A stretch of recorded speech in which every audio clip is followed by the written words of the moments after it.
ఏమని పిరాసెస్ ఏమని చాలా होते हैं मुझे। ठीक है ठीक है। एक बार कभी कभार कहाँ काम करते हैं? खेती किसान काम में मन लगते? कभी कभी लगते हैं काम दाम रहते थे, नहीं रहा तो ऐसे ही खाली पीली घूमने। नमस्कार, जंक्शन न्यूज़ देख रहे हैं आज, और हमारे साथ आज खास मेहमान जुड़ चुके हैं डॉक्टर प्रशांत अग्रवाल जी। जैसा कि आपने पिछले इंटरव्यू में और बातचीत में आपने देखा और जाना, और लगभग दुर्ग ज़िले के और छत्तीसगढ़ के काफ़ी जगहों में उनकी काफ़ी नाम है और उन्हें लोग जो है मनोरोग रोग विशेषज्ञ के रूप में जानते हैं। लेकिन आज हम उनके और भी अन्य कार्य क्षेत्रों के बारे में आपसे जानकारी साझा करना चाहेंगे। मनोरोग तो वो विशेषज्ञ है ही, इसके साथ साथ जो है गुप्त रोग विशेषज्ञ और चर्म रोग विशेषज्ञ भी हैं। तो आज हम उनसे चर्चा करेंगे चर्म रोग संबंधित और गुप्त रोगियों के विषय में। डॉक्टर साहब, जंक्शन न्यूज़ में आपका स्वागत है। धन्यवाद, थैंक यू। सबसे पहले तो इस बारे में फिर से चर्चा एक बार करना चाहेंगे कि गुप्त रोगी जैसे होते हैं डॉक्टर साहब, उनके लक्षण कैसे, तो विशेषकर महिलाओं की बात करें, क्योंकि पुरुषों में अमूमन तो कहीं ना कहीं हम किसी न किसी अखबार में या किसी के माध्यम से सुनते ही रहते हैं, जानकारी होती रहती, पर महिलाओं में इसके क्या लक्षण होते हैं, क्या इसके उपचार हैं?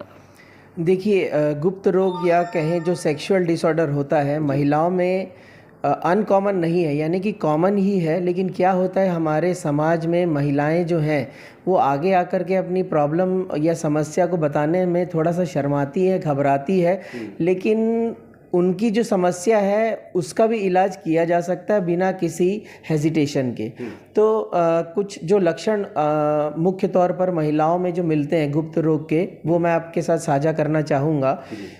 महिलाओं में ज़्यादातर जो समस्या होती है वो होती है कि उनको जो है जो सेक्सुअल उनका जो डिज़ायर होता है, यानी कि जो इच्छा होती है वो बहुत ज़्यादा कम हो जाती है।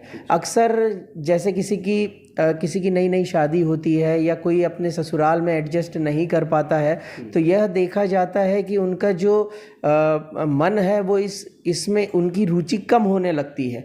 उसके पीछे जो वजह होती है वो कहीं ना कहीं पारिवारिक दबाव होता है, तनाव होता है, टेंशन होता है, या पति के साथ जो ट्यूनिंग होती है, ख़ास तौर पे अरेंज मैरिज जब होती है तो उसमें हस्बैंड के साथ जब ट्यूनिंग नहीं जम पाती है तो इस प्रकार के लक्षण सामने आते हैं।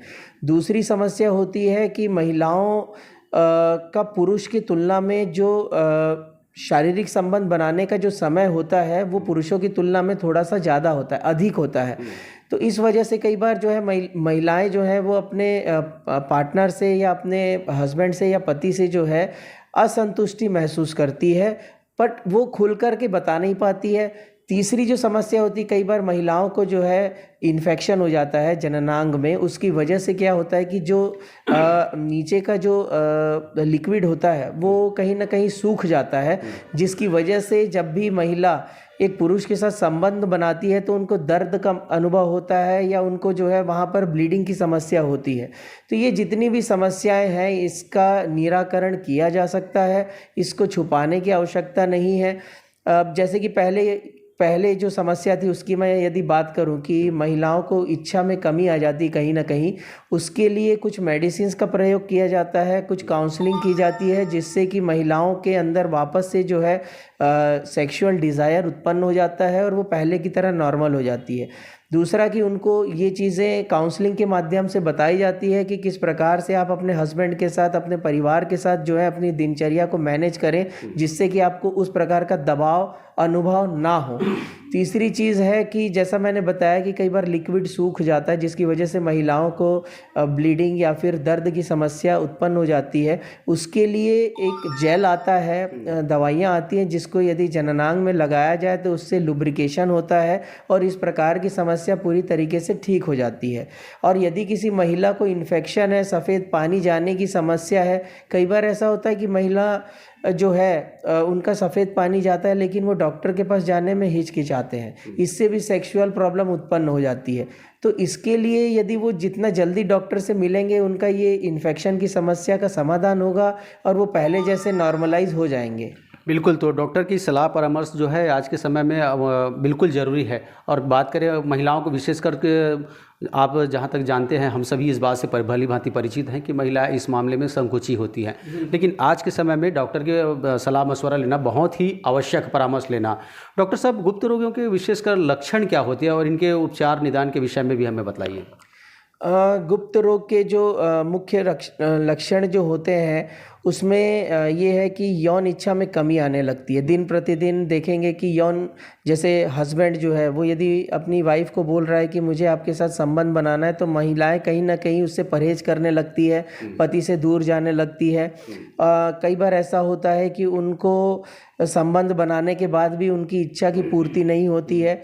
तीसरी समस्या जो होती है कि वो असंतुष्टि के साथ साथ उनको जो है दर्द का अनुभव होता है, तो उससे वो परहेज करते हैं कि मेरे को मतलब मुझे जो है अपने हस्बैंड के साथ या पार्टनर के साथ किसी भी प्रकार का संबंध नहीं बनाना है। ये मुख्य लक्षण होते हैं। तीसरा जो समस्या, जैसा कि मैंने बताया कि महिलाओं का जो समय होता है पुरुषों के सेक्सुअल समय से थोड़ा सा ज़्यादा होता है, तो इसमें काउंसलिंग की अत्यधिक आवश्यकता होती है। यदि महिला अपने पति के साथ काउंसलिंग के लिए आती है तो हम उनके पति को और महिला को इस तरीके से गाइड करते हैं कि आपको किस तरीके से संबंध बनाना है, किस तरीके से उसको आगे लेकर के जाना है। और आपकी वाइफ को यदि इस प्रकार की समस्या या दिक्कत हो रही है तो सब गुप्त रोग भी कहा जा सकता है कि उम्र भर की बीमारी नहीं है, ये पूरी तरह से उपचार से ये संभव है। हाँ, इसका उपचार संभव है। ये कोई उम्र भर की बीमारी नहीं है, लेकिन आप इसको यदि बढ़ा लेते हैं, आगे खींच लेते हैं, तो फिर इसका इलाज लंबा चलता है। नहीं तो ये 3 महीने से 6 महीने में पूरी तरीके से ठीक हो जाती है और दवाइयाँ भी बंद हो जाती हैं। चर्म रोग के विषय में भी हमारी बात हो रही थी, तो मैं इस संबंध में भी समझना चाहूँगा क्या क्या ये लक्षण होते हैं चर्म रोग के। और आज की जनरेशन में जैसा कि आप देखते हैं पहले का खान पान अलग होता था, आजकल के लोगों की दिनचर्या ऐसी हो गई है कि लोग सुबह घर में नाश्ता करके निकलते हैं, फिर बाहरी भोजन, देर रात तक घूमना और वर्कलोड इतना हो जाता है। तो इस सारी डिप्रेशन की अगर बात करें तो उसके बाद जो है शारीरिक परिस्थिति में जिस तरह के बदलाव देखने को मिलते हैं, तो इससे चर्म रोगियों के लक्षण के विषय में पहले हमें बताइए। देखिए, मैं आपको बता देना चाहता हूं कि मैंने मनोरोग विशेषज्ञ जब मैंने कोर्स ज्वाइन किया, उसके पहले मैं सेक्टर 9 हॉस्पिटल में चर्म रोग के विभाग में मैंने कम से कम 6 महीने काम किया है। तो इसलिए चर्म रोग के बारे में भी मुझे काफ़ी जानकारी है। तो आपने जिस परिपेक्ष में बात की है अभी कि हम जो है दिन भर इधर उधर घूमते रहते हैं, अपनी और ध्यान नहीं देते, तो इसमें सबसे ज़्यादा जो है फंगल इन्फेक्शन का चांस होता है। ठीक है, ख़ास तौर पे जांघ के आसपास, क्योंकि हम सुबह से निकल जाते हैं, उसके बाद हम रात में ही कपड़े बदलते हैं, तो जो अंडरगारमेंट्स, जो कपड़े हम पहने रहते हैं, उसके अंदर पसीना आता है और पसीने में जो है फंगस उत्पन्न हो जाता है, जिसकी वजह से खुजली की समस्या, जिसकी वजह से वहाँ पर जो है घाव भी उत्पन्न हो जाता है कई बार। दूसरी जो समस्या है, जैसे कि खान पान की बात कर रहे हैं, तो खान पान में ज़्यादा बदलाव होने से क्या हो रहा है कि एलर्जी की समस्या बढ़ती जा रही है। जैसे कि हम आजकल बाहर की चीज़ें ज़्यादा खाते हैं, पिज़्ज़ा ज़्यादा खाते हैं, बर्गर, जो भी हमको फास्ट फूड मिलता है उसको हम ज़्यादा सेवन करते हैं, ना कि घर का खाना खाते हैं। तो उससे क्या हो रहा है कि एलर्जी की समस्या बढ़ रही है। जो हमारी बॉडी है, जो वर्षों से हम खाते आ रहे हैं, उसमें अचानक से जो है परिवर्तन आने लगा है। डॉक्टर साहब, कई जगहों पे हमने देखा है कुछ लोगों को ऐसा भी कि उनको काफ़ी अरसे से चर्म रोग है और वो ठीक नहीं हो पा रहा है। काफ़ी उनका अंग्रेजी दवाई की बात करें, काफ़ी दवाइयाँ खाने के बाद या मलहम इस्तेमाल करने के बाद भी उनकी जो ये चर्म रोग ठीक नहीं हो पा रहा है। तो ये इसके क्या कारण है? देखिए, इसका कारण ये है कि या तो मरीज जो है वो ठीक से उस क्रीम को या दवाइयों को प्रॉपर समय से खा नहीं रहा है, क्योंकि क्या होता है, स्किन की कई बीमारियां लंबी चलती है। तो जो लोग होते हैं, जो पेशेंट होता है, ये सोचता है कि मैं कितने दिन दवाई खाऊं, तो वो बीच में गैप कर करके दवाई खाते हैं। इससे क्या होता है ना कि बीमारी जो कि 3-6 महीने में ठीक होने वाली रहती है, वो आगे 1-2 साल तक खिंच जाती है। तो ये इसका एक प्रमुख कारण है। दूसरा है कि कई बार डायग्नोसिस में गड़बड़ी हो जाती है, मरीज को बीमारी कुछ और होती है, लेकिन हो सकता है डॉक्टर को कुछ और समझ में आता है। इस वजह से थोड़ा कन्फ्यूजन होने की वजह से भी ऐसा होता है। और जो क्रीम का हम प्रयोग करते हैं, उसके भी कई बार साइड इफ़ेक्ट्स होते हैं। मान लीजिए मुझे एक ही क्रीम की आवश्यकता है, मुझे कोई खुजली हो गई है और उसके लिए एक्जिमा हो गया है, उसके लिए मुझे एक ही क्रीम की आवश्यकता है, लेकिन मुझे यदि 3 प्रकार के क्रीम दे दिए गए हैं, तो जो 2 क्रीम एक्स्ट्रा है उससे मुझे और एलर्जी होगी, ठीक नहीं होगा मुझे। डॉक्टर साहब, आयुर्वेद में भी इसका इलाज संभव है?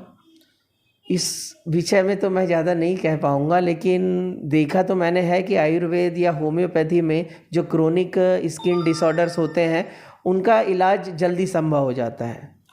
अच्छा, कुछ लोगों को हमने देखा है कि जैसे एक बेसिकली मैं छत्तीसगढ़ से हूँ, तो बताना चाहूँगा कि बेमची एक पुराना पहले के समय में काफ़ी लोगों में देखा जाता था, तो एक फूंक झाड़ से भी इसकी कुछ जगहों पर फूंक झाड़ कराते तभी ठीक हो पाता है, ऐसा लोग कहते थे। तो बेमची क्या है ये बीमारी और कितने प्रकार के लक्षण होते चर्म रोग के लगभग? देखिए, चर्म रोग के तो बहुत सारे लक्षण होते हैं, जिसमें कि सबसे कॉमन जो लक्षण होता है वो होता है खुजली। ठीक है, बेमची की यदि अपन बात करें तो बेमची एक्जिमा है। एक्जिमा यानी कि क्रोनिक डर्मेटाइटिस, जैसे कि एलर्जी आप कह सकते हैं, चमड़ी की एक ऐसी एलर्जी है जो लंबे समय तक चलती है।